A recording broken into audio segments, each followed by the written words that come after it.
Profitez de votre programme avec SD Access, marque accession de la Société dauphinoise pour l'habitat, engagée pour des constructions de qualité en Isère. Prenez soin de votre santé et de l'environnement avec Medialp, vente et location de matériel de confort médical. Profitez de votre programme avec Grenoble-Alpes Métropole, la métropole qui s'engage pour l'environnement.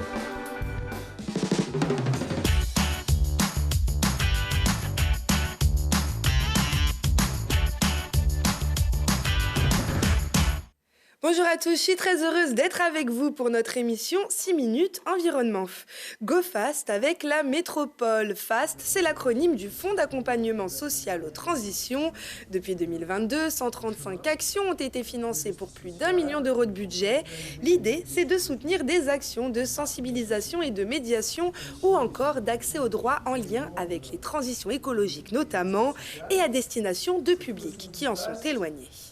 Les transitions ne seront pas opérantes si nous n'emmenons pas tout le monde en fait avec nous. Alors aujourd'hui, nous avons de plus en plus de populations sensibilisées quand même aux enjeux du climat. De toute façon, on le vit, donc en fait forcément, ça fait partie de la vie.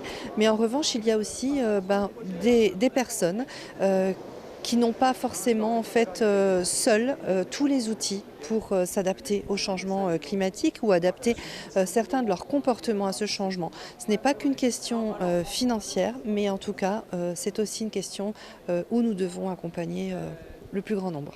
En juin dernier, on a emmené une quinzaine de jeunes pour réaliser une mini-expédition scientifique à Champs-Rousses, où durant 2 jours, ils ont fait des prélèvements sur les planctons des lacs de montagne pour un programme de recherche qui cherche à établir l'impact du changement climatique sur les lacs de montagne.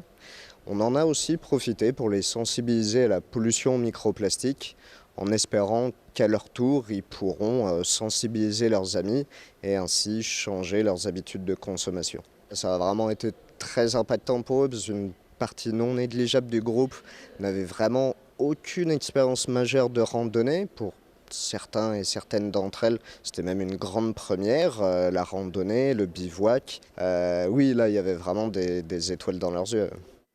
Et les candidatures pour 2024 sont ouvertes sur le site web de la métropole. Les dossiers devront être déposés avant le 31 mai. C'est la promesse politique la plus à la mode, planter des arbres. Le Fonds Glénat, lui, les met sur les murs du couvent Sainte-Cécile à Grenoble. L'exposition L'Arbre dessiné réunit 25 dessinateurs et dessinatrices de bande dessinée, des connus comme Zep, Alfred ou Sampé, et d'autres un peu moins, mais qui ont tous été inspirés par cette thématique. Voici le reportage de Jérémy Pinard. Une exposition en arbre. Entre les murs du couvent Sainte-Cécile, l'éditeur Glénat présente son exposition sur l'arbre dessiné. 130 œuvres sont exposées avec notamment des planches originales de bande dessinée ainsi que certains carnets de croquis. C'est aussi l'occasion de découvrir les 17 autoportraits spécialement réalisés par les artistes pour l'occasion.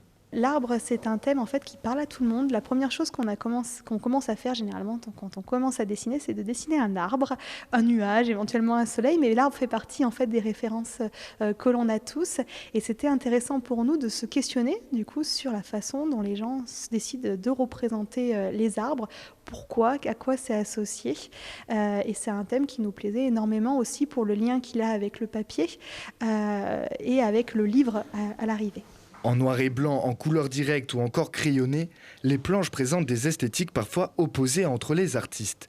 Mais un point de divergence se remarque aussi dans le sens apporté à la présence de l'arbre sur chacune d'entre elles. C'est une superbe exposition parce qu'il y a une variété assez extraordinaire d'approches de la nature, de la forêt, de l'arbre. Dans cette diversité de dessins, on peut retrouver l'artiste Mathias Picard, qui a pour particularité d'utiliser la 3D. Superposition de couches de plastique peint et l'artiste nous immerge complètement dans ses dessins. Et là, on découvre une BD en 3D, c'est incroyable quoi, d'avoir pensé à ça. Et puis, on met nos lunettes et on se croit dans la jungle.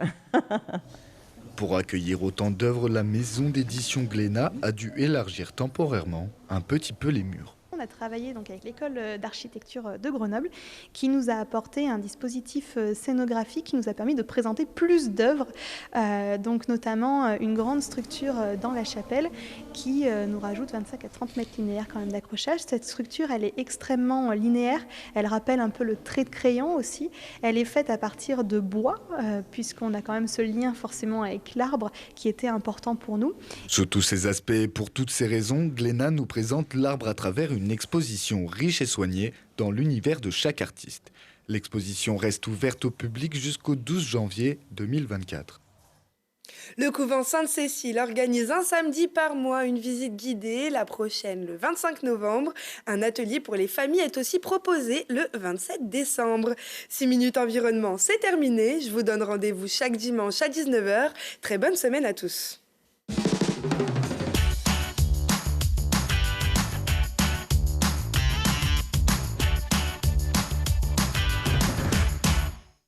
Vous avez profité de votre programme avec Grenoble-Alpes Métropole, la métropole qui s'engage pour l'environnement. Prenez soin de votre santé et de l'environnement avec Medialp, vente et location de matériel de confort médical.